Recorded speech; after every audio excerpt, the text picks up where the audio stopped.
This is the Average to Savage podcast with Paul Guarino. Everyone and anyone, athletes, celebs, and much more. What's up, everybody? Welcome back to another episode of the Average Savage podcast. Our special guest today is BJ Flores. BJ, how's it going?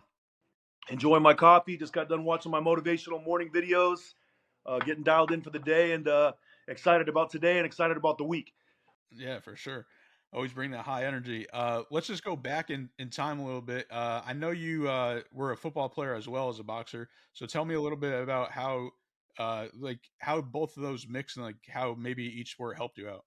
I played football my entire life. I boxed. I had my first fight when I was 9. I played football half the season or half the year, and I'd box the other half the year, all the way till I was 18 years old. I got some offers, scholarship offers to play after high school. My brother played at University of Colorado. I love football. Just I was better at boxing, and I like that. And after when I got to the age of like 21, I won the U.S. championships again. I'd won six national titles by the time I was 18 years old. And at 21, 22, I won the U.S. men's championships 2 years in a row.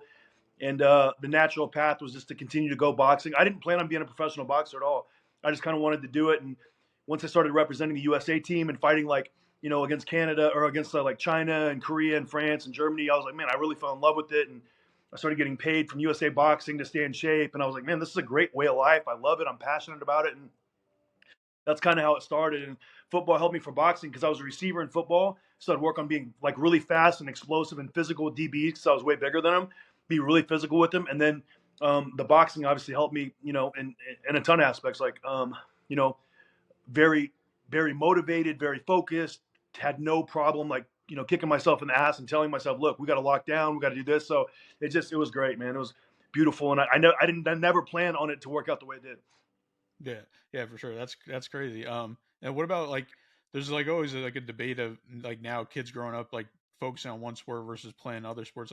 What's your opinion on playing multiple sports or focusing on one? I think you let your kids play whatever they want and put them whatever they want to do, and let them, see what they're good at or what they like, and let them kind of figure it out for themselves. Because if you push them too much to do one thing or the other, then it never works out well. So, let the kids be kids, but, obviously give them direction and give them, drive and motivation and focus. Let them know this is serious. Like my father let me know boxing was a very serious sport. And he wouldn't let me compete in any tournaments unless I was in top condition. So if I ever missed a day of training or if I ever missed a run or anything like that, I was not allowed to compete. And that just kind of, and to my defense, I never missed any days. So it kind of put me in that mindset at a young age, what I needed to do if I wanted to compete, how serious this stuff was. And I've still got that same demeanor today. Yeah, for sure. And just overall, your boxing career, you were 34-4-1. So great record. How would you describe your career?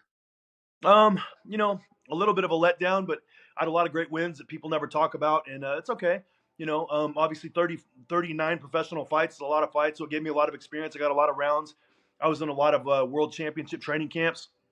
I had the opportunity to spar with Chad Dawson and David Hay, Vasily Jurov, Obed Sullivan, Chris Bird, a lot of really, really good heavyweights. David Hay, John Ruiz. All these guys I was able to get in the ring with that were world champions and heavyweight and cruiserweight and light heavyweight world champions, and learn a lot and share the ring myself with, Baby Shumanoff and Tony Bellew and Danny Green and a lot of other good fighters that were hot at the time. Darnell Wilson in his hometown and going to other places and fighting guys in their hometowns. And it just teaches you a lot about yourself and what you can actually do and have when you have self-belief.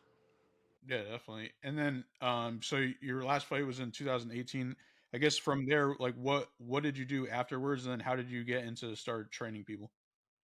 Well, what I did was I just continued to live in Vegas. I had a couple properties on Airbnb that I had bought in 2014 and 15, and was kind of focusing on that and kind of trying to figure out what I was going to get into next. And one of my friends from Las Vegas had called me up and said Jake was training in Big Bear, and that he needed some sparring partners, and I went out there to help him spar, and we sparred a couple times, and it kind of went from there. And then I saw a lot of things that he did really well, and I was trying to help him to make sure he was ready for the fight he had with Anderson Gibb, and help him to be developed for that, and kind of just kind of blossomed. Yeah. So then So then how did that come about that you became his? So I guess after that is when you became his head coach. Yeah. So I was just in camp. Shane Mosley was training him for that first fight, and I was just kind of helping out how I could and doing mitt work with Jake, and just kind of it was a great team. We had a lot of fun. Shane's a great guy, and he brought us all out to Big Bear, and him and Jake had talked, and he was doing a great job with Jake and helping him out, and and then Jake won the fight by first round knockout, did a great job. Shane did a great job. I was just kind of helping out how I could, and then after the fight, Jake called me up and said, "Hey, look, would you be interested in moving to California and working with me full time because I want to really take this boxing thing serious?" And Shane's a retired world champion. He's got a million things going on in his life and married with a family, and he just didn't have time to do everything and focus full time to being a boxing trainer because it requires a lot of time, and Jake needed a lot of work. So that's how it happened. Yeah, and then just overall, it hasn't been that long of a period, but what has that been like? Just you being around all this and influencer boxing now, as we know, is huge and crazy, and they just did numbers obviously on the Prime card. Oh yeah, I mean it's great. I like when people have a platform and young men and women have this platform to motivate and educate and help other youth and encourage. I like it. When they have this platform and they're negative and they're disruptive, I don't like that. So I think it's great because it's brought a lot of attention to boxing, a lot of new fans over to boxing, and a lot of people are starting to pay attention and watch. And I think it's good for the sport. I like it when the kids and the young men and women, they use their platform for the positive instead of the negative, because trust me, it doesn't last long. And your window to compete and do these kind of events isn't long as you think. And I like to see people take advantage of it and be positive instead of negative, because they'll look back and regret it. Yeah, definitely, yeah, for sure. I know you mentioned your dad instilled toughness and training and all that before. But, where does your positivity come from? Everything you say is always motivational, and you say everything well, and I don't know. Well, it's just it's a state of mind. I've had plenty of problems in my life. I've had many highs and lows, and I've learned a lot from my lows. And you don't really lose. It's either you win or you learn. And if you look at life that way, where you're winning or you're learning, it doesn't matter what happens in the day. It's all just something to make myself more developed. And I'm very focused on developing myself so I can be the version of myself that I'm supposed to be, instead of maybe what I think I should be. But I just want to develop myself and continue to develop so I could be whatever version I'm supposed to be, the best version of myself. I want to get there as quickly as possible so that impact can be felt in my life, because ultimately, to be remembered, you want to make sure you leave an impact. And I want my impact to be motivating, helping, creating opportunities for people that come in contact with me. Whatever I need to do, whatever position I need to be in, to make sure that I'm helping people get over the edge or get over the line or push them or motivate them or give encouragement. That's what I feel like my mission is. I don't even think about my career as a fighter anymore. Everyone's like, "Oh, I used to be a fighter," and I hate when people introduce me as the next fighter. I'm a creator of opportunities now. I'm a motivator. I'm a builder. That's how I see myself, and I don't even see myself as an ex-fighter. I'm in a different phase of my life, and it's a much better phase. Yeah, no, that's awesome. And yeah, overall, what did you think of the Prime card? I thought it was incredible. I thought the fights were, competitive. A lot of them, they're not the highest quality fights, but they're just incredible personalities coming in. And you got so many fans from so many different things and so many different aspects and areas, and the UK, the United States, and all over the place. And it's just a massive, clash of personalities. And I thought it was a great card. Obviously, the people did as well, because, I think it did 1.2 or 1.3 million buys on that. It's just it's incredible. Obviously, it's catching on. People wanted to see it. The main event, even though it wasn't the best fight, it was a very competitive fight, and a fight that was, highly disputed nowadays. That's all anyone's talking about in boxing. It's KSI and Tommy, who won the fight, the point deduction, the hits behind the head. We have a small council meeting in 20 minutes, and then that's all we're going to be talking about in rankings. So I think it's really caught fire, and the buzz is it's going really well. Do you personally want to see the rematch, or you want to see KSI fight Jake Paul? I think I'd rather see KSI fight Jake, but I think Jake's going to fight in December, and I think it makes sense for KSI to have another fight, maybe January, February, depending on how he feels, and then a big showdown with him and Jake next summer. I think that makes the most sense. Yeah, definitely. And then the influencers that are boxing right now, how do you see? I guess what do you long term? Say 2 or 3 years from now, what do you see this all being like? And I know some of them want to go pro. Yeah. But what do you think? I think there's Dean, and then there's everybody else, because he's got just such his understanding, his ring IQ, what he's able to do, his punching power, his weight, the way he sets his shots up. he's just far above and beyond anybody else, in my opinion. You know, besides like Jake or KSI, but in that particular weight, I see Dean having, man, massive potential and massive upside. I told Mams that when I first saw Dean fight, you know, 6 months ago. I said, this is a guy who can really go far, and I would like to see him in situations now against ex-UFC world champions, guys like, he'll beat him right now. Names of guys who people would never suspect him to beat. He could beat him, and other boxers, he can move up that ladder very, very quickly. Yeah.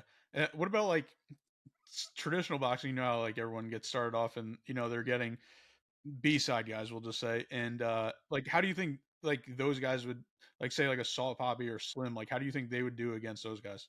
I mean, I think Slim's got a lot of potential. He's worked training with, you know, our boy. What's that? Yeah, Andre Rozier. He's training with Andre up in New York, and he's got good people around him. And you know, he showed a lot of poise in his last fight. He lost the first 2 rounds. Third round, he started coming back, and he did better in the third round, but he didn't necessarily win it. But I saw Slim still looking for shots, looking for opportunities. I could tell that, you know, the punch and Salt was, you know, shooting at him, weren't really affecting him too much. And the fourth round, he did what he had to do and get him out of there. But, you know, I think Slim could be moved as a prospect for sure. I don't know how far he would get because of the punching power and the other intangibles, but he's definitely he could be moved in professional boxing as a prospect. KSI could be moved in professional boxing as a prospect, no question about it. Jake could as well. I'm sure there's other guys. Dean could, no question about it. He's literally like one of the top guys on my list as far as being able to compete within 2 to 3 years with top 135 pounders. I think Dean could get in that top 10 to 15 range where he could be in those discussions where he could be in the top, you know, 10 to 15 within 2 to 3 years. And I think Jake could too. I think Jake at cruiserweight at 200 pounds, I don't know, or light heavyweight 175, depending on the weight. I think he can get in that top to 15 range within the next, you know, 2 to 3 years as well. Mm-hmm. Yeah, for sure. I think the other thing that I brought up several times, but people I don't think about it, is just like, imagine if these boxers, because I know, you know, like a lot of them are struggling when they're starting up and don't have money or anything, and it's just like, think about like the reason why, in my opinion, is like the influencers are getting so good and better is because they have resources and they have the money, and it's like they have the D1 facilities, quote unquote. And it's just like, imagine if these boxers that are actually, well, I don't want to say that, like, they're traditional boxers that are athletes that if they had all this, like how good those guys could be that are already good, like how great I guess they could be.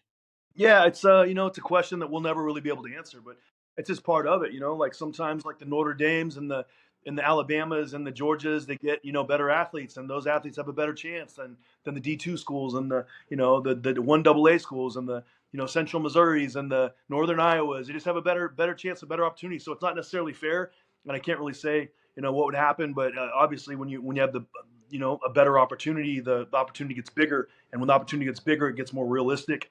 You can see it better, and you have people around you that have all been there and know what they're talking about. All those things help and factor in. So it's definitely a factor. Yeah, definitely. And then what are some influencer fights that you want to see that haven't happened yet? Jake and KSI. I mean, I think that's the fight everyone wants All to right, watch. besides that one. Yeah, I mean that's the biggest one. I feel like the fight that everyone's kind of like holding their breath for and everyone wants, and that's a great fight. And KSI showed me in this last fight with Tommy, even though he didn't win the decision, and I had it 4-2 with the point deduction. Still, I had Tommy barely winning, but I had it. It was a very competitive fight. All the rounds were very close, nip and tuck. I just feel like Tommy in the second half of the fight really turned it on and was able to do a little more than JJ. But it was a very competitive fight, very close, and JJ performed very well. And I think he still won even in a loss. I don't consider that really a loss. I consider that a big gain for JJ because he went out there and showed he can compete at the highest level with Tommy, and he was very competitive. And Tommy wasn't able to do what he wanted and wasn't able to follow his game plan at all. JJ really disrupted him, and that was a credit to JJ and his corner and their entire game plan and strategy.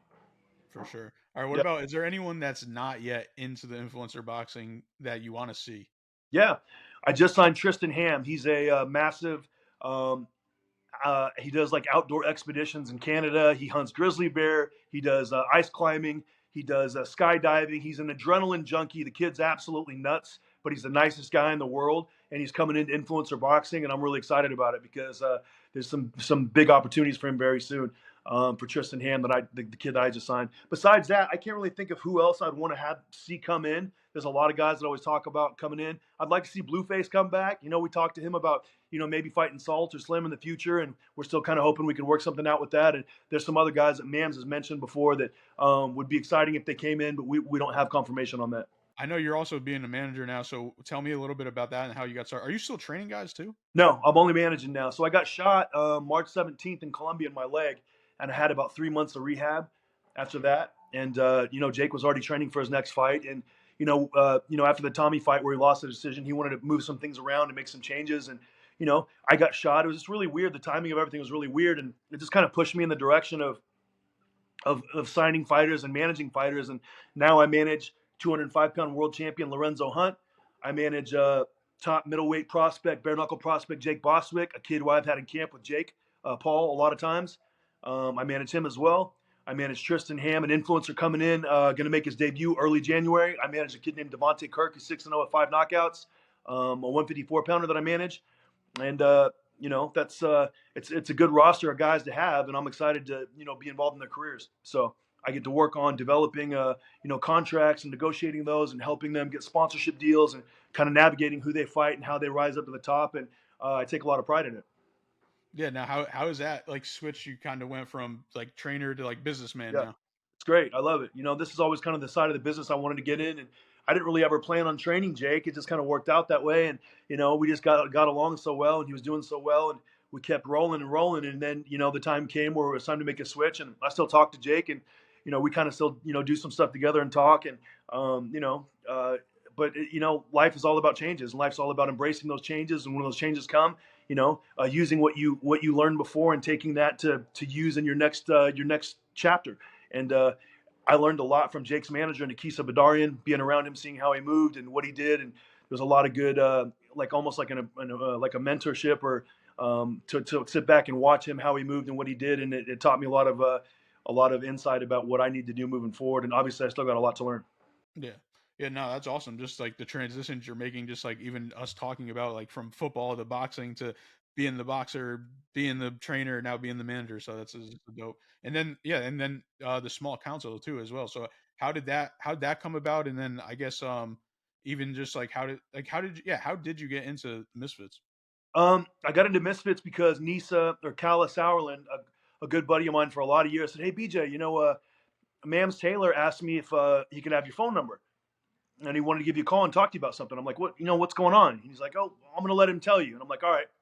So he calls me that same day and he says, "BJ, what's going on?" And we'd had some things online or whatever, things that got misinterpreted. He was managing KSI. I was training Jake. Obviously, we have a very big conflict of interest. Obviously, so there's some things said online. We got on the phone and chatted, and he's the best. He's super nice guy. Like he wants what's best for the sport. He's trying to move it along, and he's like, "I'd love to have you as the fourth member of the small council to help me make decisions on fights moving forward. I respect your insight, your career, what you've done with Jake's phenomenal." I mean, just a super cool guy, and we got along really well. And honestly, we've talked probably 3 or 4 times a week for the last like 4 months. And he's a very open-minded, very sharp guy. Likes putting people around him that know the sport, and he doesn't pretend to be a boxing guru and a scientist of boxing. But he loves the sport. He loves the entertainment aspect. He has great relationships, great with people, and he puts people around him that can help him make decisions, which is a sign of a good leader. Yeah, for sure. What advice would you give a young boxer or a young person trying to get into boxing, like on the business side? Any young boxer, I would tell him just to not be too hard on yourself, but work like every fight is your last fight. This is a serious sport. People get hurt in the sport all the time. So you have to treat everything very serious when you're going to that boxing ring. You're not playing boxing. So you have to train, you have to focus. If your heart is not in a place where you can do that, then it's better you just don't even do it, because you got your whole life ahead of you. The business aspect to get into boxing, put yourself around people that are doing it and doing it well, and you can sit back and learn and watch. Forget the money. The money's going to be there if you get the passion and you learn how to do things the right way. The money's going to be there. Don't even worry about it. So like it's just one of those things where you got to learn from the right people, and apprenticeship and being mentored is the most valuable thing you could possibly have. Yeah, for sure. All right, last couple of fun ones. Yep. Who's your favorite boxer growing up? I had a lot of favorites, man. I absolutely loved Roy Jones. He was one of my favorites, and I got to fight on, 3 different cards with Roy. I signed with Square Ring Promotions in, I want to say 2009 at Fanio Mendoza. I fought on a card in Biloxi, Mississippi with Roy. He was the main event. I was the co-main. And then in Pensacola, Florida, I fought a guy named Jose Luis Herrera. I was the co-main. He was the main. Roy was my favorite, man. Roy was definitely my favorite, but a lot of other guys too. Andre Ward is a kid that was just a couple years younger than me. One of my favorite fighters. His work determination, his work ethic, and just what a positive guy he is. A family man, just a beautiful person. I had a lot of favorites. Heavyweight wise, Evander Holyfield. I love Lennox Lewis. David Hay, a good friend of mine. Absolutely loved his personality, his power at cruiserweight. A lot of good guys. Like too many to mention actually. Felix Trinidad, Oscar De La Hoya, Obakar, Ike Corte, Jose Luis Lopez, all these different guys. We can go on and on. I had so many fighters. I watched videos when I was a kid of young fighters before I'd go to boxing practice and try to work on those moves and sparring. And I have such a Rolodex in my mind of fighters. So the list is too big to even go on. Yeah, for sure. Who's your favorite football team? You know what? I bet on football, so I respect all the hell out of these teams so much, and I know how hard it is to play in the NFL. A lot of my friends that I played college with, never made it or made it for a year or two, and it's just it was such an incredibly difficult sport. So I respect the hell out of every team. I don't have a favorite team because I bet on teams, and based on what the lines are, that's my favorite. College football, though, I took Liberty last night -14 and lost. The day before that, though, the good news is I took the under 50 in the Chiefs. I'm sorry, in the Chargers and the who they played the other day, the Chargers and the Chargers game. I took under 50 with the Cowboys, and I won that one. So every day it kind of works out a little different, but I like all the teams. I respect the hell out of the players. They're so good.